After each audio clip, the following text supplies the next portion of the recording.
내 차가 다른, 내 브랜드가 다른 브랜드와 다른 특성이 있어야 되는데 그것이 무엇이냐를 지금 찾아내야 됩니다. 케이지 몰비트가 규모는 적지만 그들이 동반 성장할 수 있는 생태계를 만들어내야 하는 게 제 생각입니다.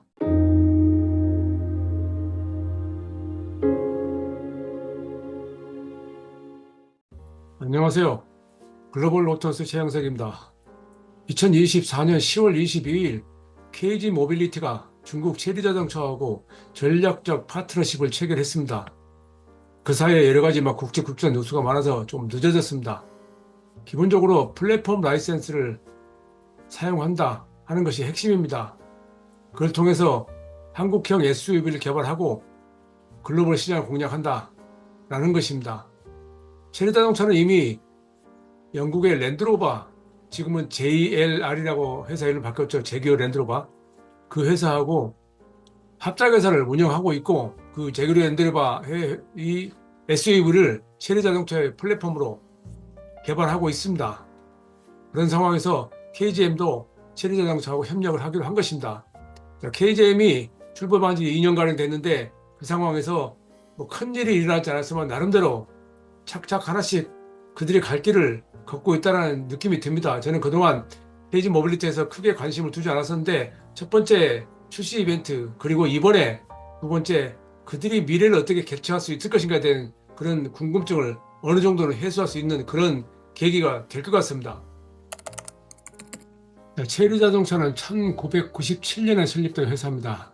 많은 중국 자동차 회사들 그렇듯이 그 설립 연도와는 상관이 없이 엄청난 폭발적인 증가세를 보이고 있습니다. 체리자동차 2023년 판매 대수는 183만 8만 대, 그 전년 대비 52.6% 증가했습니다. 수출이 절반가량을 차지합니다. 그런데 올해도 10월까지 202만 대를 판매해서 39% 증가하면서 이미 작년 전체 판매 대수를 훌쩍 넘어섰습니다.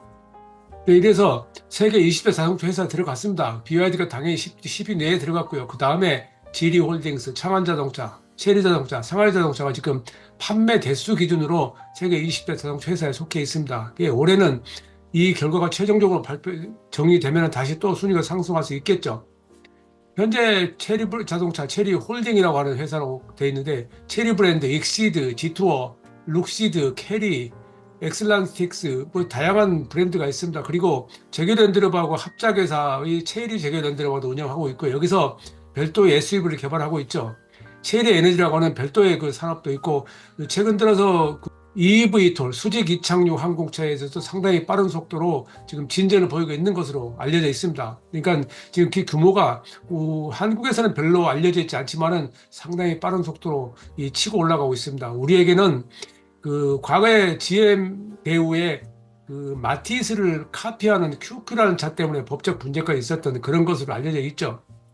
현재 해외 공장에 러시아가 3개가 있는데 이것은 자체적으로 구축한 게 아니고 닛산하고 폭스바겐, GM이 철수한 그 공장을 인수해서 만들고 있는 것입니다. 그리고 지금은 스페인 공장 건설을 추진하고 있는 상황입니다.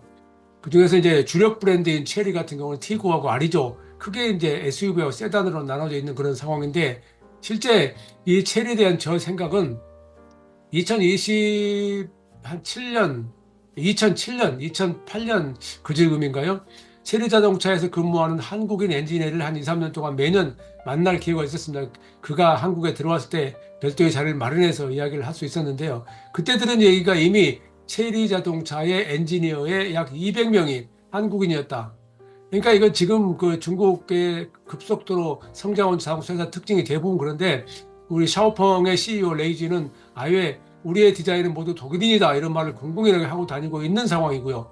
대부분의 중국 자동차 회사들이 독일과 한국과 일본, 미국의 엔지니어들을 스카우트해서 연봉을 두세 배 주면서 그들이 글로벌 전략을 펼치기 위한 모델들을 만들어 오고 있는 것입니다. 물론 그 브랜드에 따라서 전략은 다르겠죠. 중국 내 모델하고 해외 시장을 노리는 모델하고 차별을 두긴 하겠지만은 그로 인해서 우선은 규모의 경제를 갖추는 것이 우선이다라고 생각하고 지금 추진하고 있는 것 같습니다. 물론 규모의 경제를 이야기할 때 과거에 20세기 말에는 400만 대 정도는 돼야 수익성을 낼 수 있다는 그런 논리를 내세웠는데 그럼 지금은 1000만 대로 갔으니까 그마저도 어렵겠지만은 어쨌든 이 체리 자동차도 200만 대를 넘어섰고 이제 이런 속도라면은 이 해외 진출이 더 많은 해외 수출 더 많은 메이커이기 때문에 더 빠른 속도로 이 성장해 갈 것으로 예상이 됩니다.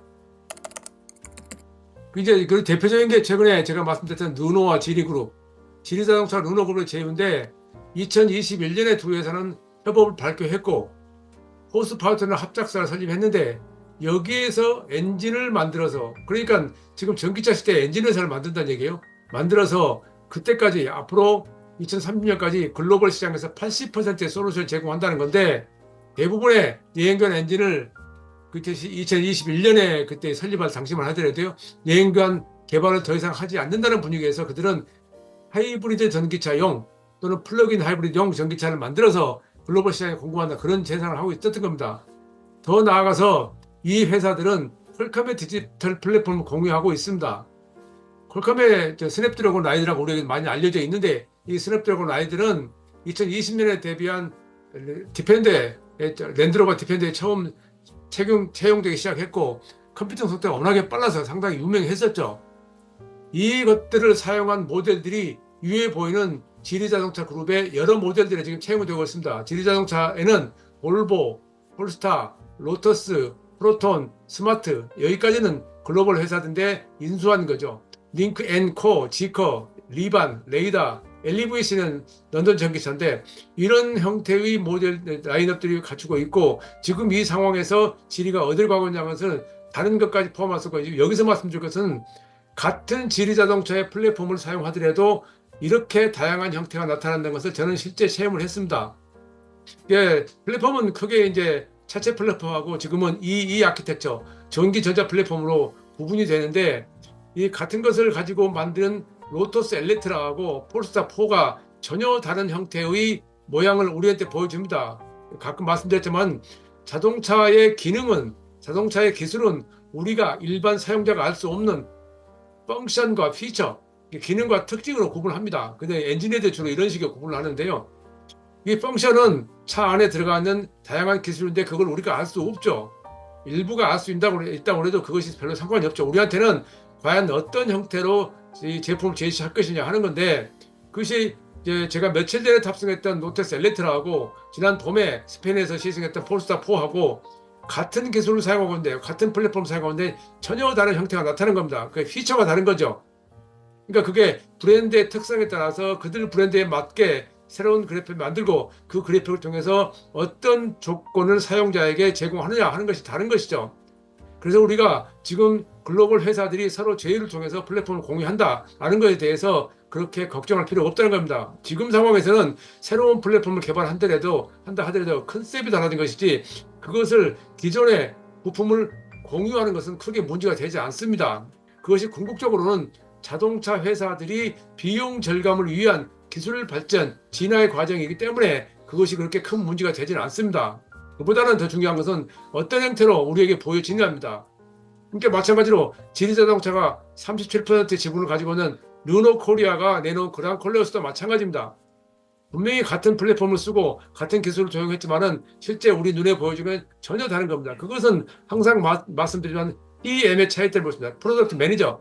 그 제품의 개발 책임자가 있습니다. 개발 책임자가 어떤 것을 가져다가 어떤 형태로 만들어내겠다는 그런 생각이 있는 건데 이게 자동차 산업이 20세기하고는 지금하고는 전혀 다른 형태로 바꿨다는 것을 말해주는 겁니다. 그래서 지금 이 전기 전자 아키텍처가 더 중요해지고 있고 그 전기 전자 아키텍처를 내가 어떻게 활용하느냐가 상당히 중요한 시대가 되어 있는 겁니다. 어쨌든 그런 상황에서 우리에게 느껴지는 KG 모빌리티는 쌍용 시절부터 SUV에 특화된 그런 브랜드로서 앞으로 그렇다면 이 시대에 어떻게 바뀌어가느냐가 지금 핵심인데 이번에 그 KG 모빌리티의 그 체리 자동차의 그 전략적 제휴 관계를 보면서 저는 이 KG 모빌리티의 행보를 한두 가지만 짚어봤습니다. 처음에 작년 봄인가요? 첫 번째 이벤트로 투닝 페스티벌을 개최를 했죠. 그러니까 애프터마켓을 노리는 그런 거죠. 기존에 만드는 차를 가지고 다양한 형태의 애프터 부품을 제공해서 사용자들이 자기만의 차를 만들어내는 그러면서 아날로그 성격의 오프로드를 강조하고자 하는 그런 의도였습니다. 지금 넘치는 SUV하고 넘치는 크로스오버, 넘치는 이 오프로드 이 상황에서 과연 그렇다면 내 브랜드가 가지고 있는 특징이 뭐냐를 해야 되는데 그런 측면에서 KG 모빌리티가 첫 번째 이벤트에서 이런 그들만의 특화된 애프터마켓 전략을 내놓았던 것은 상당히 긍정적으로 봤습니다. 여기에 이제 KG SNC라고 하는 별도의 커스터마이징 특수차 엔지니어링 관련 그 사업부를 별도 독립을 시켰는데, 그를 통해서 일반인들이 쉽게 경험할 수 없는 독특한 차를 만들어서 시장을 공략하겠다는 것도 저는 굉장히 좋게 봤습니다. 더불어서 렉스턴 스포츠의 라인업을 확장한 것도 그때 눈에 띄었던 내용 중에 하나였죠. 그럼에도 불구하고 어쨌든 이 KG 모빌리티를 보는 또 다른 제 시각은, 쌍용 자동차 시절부터 이 회사는 중국 상하이 자동차가 들어와서 이 지분을 인수해서 경영할 때는 회사 상황이 별로 안 좋았습니다. 그런데 법정 관리로 들어서면서 회사는 다시 살아납니다. 그리고 다시 인도에 마힌드라가 인수해서 이 경영할 때도 마찬가지로 상황이 별로 안 좋았습니다. 그런데 마힌드라가 떠나고 다시 쌍용 자동차 스스로 경영을 할 때는 법정 관리 상황에서는 이상하게 실적이 좋았습니다. 그리고 다시 이번에 KG 모빌리티로 넘어간 겁니다. 그래서 많이 반신반의했죠. 이번에는 어떤 형태로 나타날까 했는데, 작년 1분기에 25년 만에 매출이 1조를 돌파했고 영업이익과 당기순이익을 흑자로 전환했습니다. 저도 이 뉴스에 깜짝 놀랐습니다. 무엇이 그런 것을 가능하게 했을까? 사실은 지금은 이걸 가능한 것은 우선은 신차 출시가 있겠지만 그 바탕에는 비용 절감이 수반됩니다.